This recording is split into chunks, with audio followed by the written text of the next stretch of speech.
पति, पत्नी और नौकरानी। शीतल और अभिमन्यु की शादी को 5 साल हो चुके थे, लेकिन अभी तक उनका कोई बच्चा नहीं हुआ था। इसकी वजह से शीतल और अभिमन्यु परेशान रहते थे, लेकिन उन दोनों से ज्यादा परेशान थी शीतल की सास, यानी अभिमन्यु की मां जानकी देवी। जानकी देवी चाहती थी कि जल्दी से जल्दी उनकी गोद में पोता या पोती आ जाए, और इसलिए वो अपनी बहू शीतल को लेकर एक दिन हॉस्पिटल पहुंची। डॉक्टर मैडम, जरा ठीक से चेक करके बताइए ना, कई बड़े बड़े डॉक्टर को दिखाया है, लेकिन मेरी बहू माँ ही नहीं बन पाती। मैंने शीतल को बहुत अच्छे से चेकअप किया है। देखिए, बात यह है कि शीतल के अंदर माँ बनने की कैपेसिटी नहीं है। ये आप क्या कह रही हैं डॉक्टर साहब? कोई तो इलाज होगा ना, कोई दवाई दे दीजिए।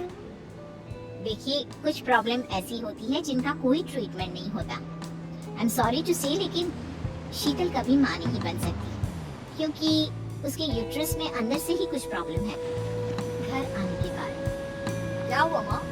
कहाँ लेकर गई थी आप शीतल को? अरे कहाँ लेकर जाती, डॉक्टर मैडम के पास ले गई थी, लेकिन तेरी बीवी तो कभी माँ बन ही नहीं सकती।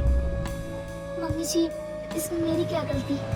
अगर अंदर से कोई प्रॉब्लम है तो उसमें मैं भी कुछ नहीं कर सकती। जानती हूँ, ये बात डॉक्टर के मुंह से सुन चुकी हूँ। अब दोबारा मेरे सामने इस बात का गाना मत गा। माँ, परेशान होने की जरूरत नहीं है, सोचते ना कुछ।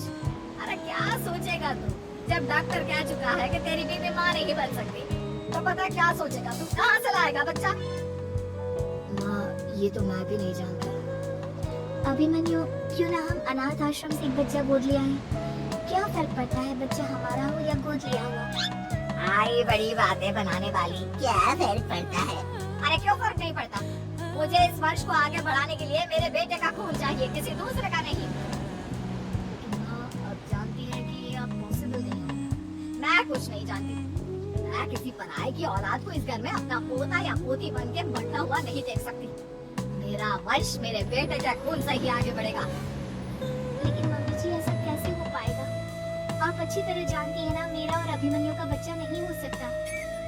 मैं अपने बेटे की दूसरी शादी करवाऊंगी और अपनी दूसरी बीवी से ये मुझे बच्चा पैदा करके देगा। ये आप क्या कह रही है माँ? मैं किसी और से शादी नहीं करने वाला। मेरे रहते हुए आप अभिमन्यु की शादी किसी और से करवाएंगी मम्मी जी? आप ऐसा कैसे कर सकती हैं? तो बस देखती जा बहू, मैं ऐसा कैसे कर सकती हूँ? कुछ दिनों के बाद अभिमन्यु, मैंने तेरे लिए लड़की ढूंढ लिया है। माँ, मैं आपको कितनी बार समझाऊं, मुझे किसी से शादी नहीं करनी है। पहले मेरी बात सुन, ये जो चमेली है ना, हमारे घर में काम करने आती है, वो तुझसे शादी करने के लिए तैयार है। मम्मी जी, आप अभिमन्यु की शादी एक नौकरानी के साथ करवाएंगी? वो इसलिए क्योंकि चमेली दिखने में बहुत खूबसूरत है, बच्चा भी सुंदर ही होगा। मम्मी जी, लेकिन एक बच्चे के लिए अपने बेटे की शादी नौकरानी के साथ करवाना क्या ये सही है? अगर अभिमन्यु ने शादी नहीं की ना, तो मैं अपनी जान दे दूंगी। अब देखो, अगर तुम्हें अपनी माँ की जान प्यारी है तो तुम्हें इस नौकरानी के साथ शादी करनी ही होगी। इस तरह जानकी देवी अपने बेटे अभिमन्यु की शादी नौकरानी चमेली के साथ करवा देती है। कुछ दिनों के बाद नौकरानी से मालकिन बनने तो मजा आ गया। अब तो मैं इस घर की मालकिन हूँ। देखो, अपने आप को ज्यादा मालकिन समझने की कोशिश मत करो। एक बार तुम्हारा और अभिमन्यु का बच्चा इस दुनिया में आ जाए, उसके बाद तुम इस घर से हमेशा के लिए चली जाना। अरे जाओ जाओ, किसी और के आगे बातें बनाना, एक बच्चा तो पैदा नहीं कर सकी। पर क्या, जाओ जाकर मेरे लिए कॉफी बना कर लाओ। नौकरानी मैं हूँ या तुम? मम्मी जी, देखिए ना, शीतल मुझसे किस तरह से बात कर रही है। शीतल, तुम्हें पता है ना चमेली प्रेग्नेंट है, मेरे बेटे के बच्चे की माँ बनने वाली है। वो जैसा कहती है वैसा करो। लेकिन मम्मी जी, वो मुझे नौकरों की तरह ट्रीट कर रही है। अरे तो करेगी ना, वैसे भी बहू तुम हो किसका? एक बच्चा तो पैदा नहीं कर सकती। जाओ अब घर के सारे काम करो और चमेली को आराम करने दो। थैंक यू मम्मी जी, भगवान आपका भला करे। आप नहीं होती तो मैं नौकरानी से महारानी कैसे बनती? देखो, तुम्हें जो चाहिए सब मिलेगा। खूब खाओ पियो, मजे की जिंदगी जियो, लेकिन बस मुझे एक बच्चा पैदा करके दे दो। कुछ दिनों के बाद मम्मी, बच्चे के लिए आपने मेरी शादी चमेली के साथ करवा तो दी, लेकिन दिन और रात का चैन मिट गया। सारा दिन शीतल और चमेली की बहस चलती रहती है।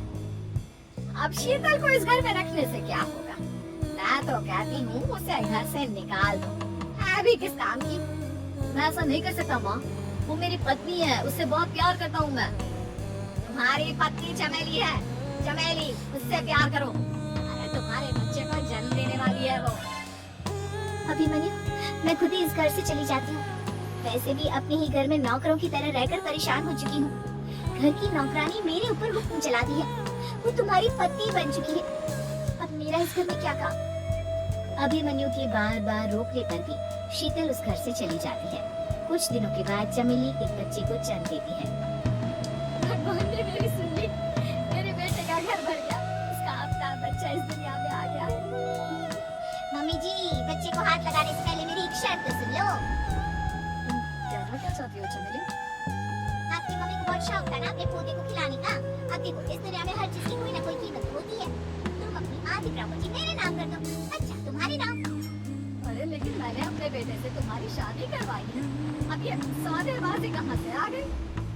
जो औरत अपनी बहू को घर से निकाल कर एक नौकरानी के साथ अपने बेटे की शादी करवा दे, वो तो सौदेबाजी कर ही सकती है ना। उसका कैसे भरोसा कर सकते हैं? मुझे बस आप लोगों की प्रॉपर्टी चाहिए, उसके बाद ही बच्चे को आप हाथ लगा सकते हैं। मैंने कहा था ना मम्मी, आप गलत करेंगे। देखिए, उसका नतीजा आपके सामने है। जब शीतल को पता चलता है कि अभिमन्यु और चमेली का बच्चा दुनिया में आ गया है, तो वो अपने घर पहुंचती है। अभिमन्यु, कहाँ है आपका बच्चा? क्या मैं उसे देख सकती हूँ? कुछ भी मत पूछो शीतल, माँ की हुई एक गलती हम लोगों पर भारी पड़ रही है। वो नौकरानी अपनी औकात पर आ गई है और अब हमसे अपनी आधी प्रॉपर्टी मांग रही है, वो भी बच्चे के बदले में। एक बात कहूँ अभिमन्यु, आप उसे कुछ भी देने से मना कर दो। अरे कैसी बात कर रही हो? मेरे बेटे की औलाद है उसके पास, ऐसे कैसे मना कर दे? मम्मी जी, वो अभिमन्यु का बच्चा नहीं है, वो चमेली और उसके बॉयफ्रेंड का बच्चा है। ये तुम क्या कह रही हो शीतल? ये देखिए वीडियो, चमेली और उसका बॉयफ्रेंड आपस में बातें कर रहे हैं कि उन दोनों ने मिलकर आपको बेवकूफ बनाया है और अब इस बच्चे के बदले आपसे प्रॉपर्टी भी हड़प लेंगे। हे भगवान, ये मुझसे क्या हो गया? ना तो बच्चा मिला और अपने बेटे की नौकरानी के साथ शादी करवा दी सो अलग। अब क्या होगा? मुझे माफ कर दो शीतल, मेरी वजह से तुम्हें बहुत तकलीफ हुई है। अभिमन्यु, मैंने कहा ना, उस नौकरानी को उसके बच्चे सहित इस घर से बाहर निकाल दो। लगता है मेरे अभिमन्यु का बाप बनने का सपना अधूरा ही रह जाएगा। अभिमन्यु, अपनी मम्मी से कहो कि परेशान ना हो।